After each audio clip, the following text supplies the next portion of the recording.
إذا جاز لنا التعبير عن الفن، أن تطيع الله أو تقوم بطاعة الله على نور.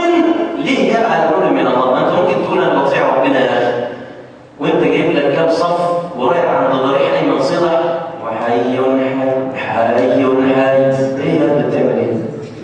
بتعمل إيه؟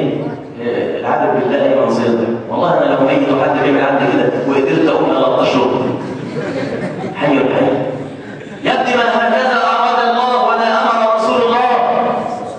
يبقى أن تقوم بطاعة الله على نور من الله بكتاب السنة، على نور من الله ترجو ثواب الله. انتوا فاكرين الراجل الغني اللي كان عازم عنده مجموعة من ايام؟ قلت لكم على القصة بتاعتهم قبل كده، فاكر يا شيخ؟ وبعدين دخل عليهم الكسر الفيلا بتاعتهم، فواحد من اللي قاعدين معاه كان الراجل كده ذكي زي عم حاجه كده، قال له بقول لك ايه؟ انت جايب الجماعه تعمل معانا ايه؟ قال له ده جايين عشان يذكروا الله. قال له والله جايين عشان الاكل. طب جوعهم كده شوف هيعملوا ايه في الاكل. جوعهم لحد بعد العشاء وصلت الساعه 11 بالليل، كان عنده من ساعه العصر ما يدخلش الا ميه لما معدته اتهدت. وراح موقفهم في الجنه، طبعا هم واقفين شغالين هيصفوه واحد في وسط عمام محمد وبعدين بعد ما خلص قال لك بقى ادخل عليهم بالشكل اللي عند الغلمان ملبسهم كده زي الاولاد ما شاء الله اللي بيلبسوا بالبنزينات لبس واحد، ويدخلوا كده ايه اللي لابس احمر ولابس ازرق صفين وداخلين بيدويك محمره على الصواري. اول ما شموا الريحه الراجل في النص نسي ذكر الله وبدا يقول ايه؟ احب ولائم الامراء يا رب حي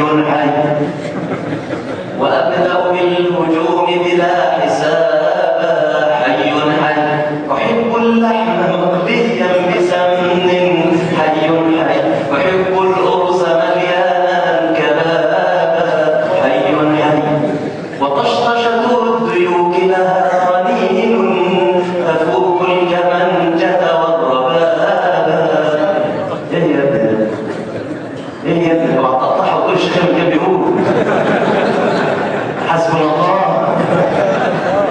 احب ولائم الامراء يا رب وابدا بالهجوم بلا حساب.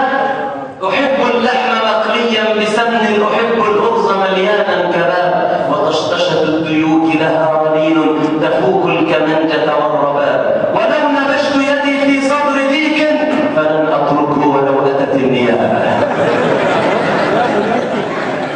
ولو سقطت من مرقه على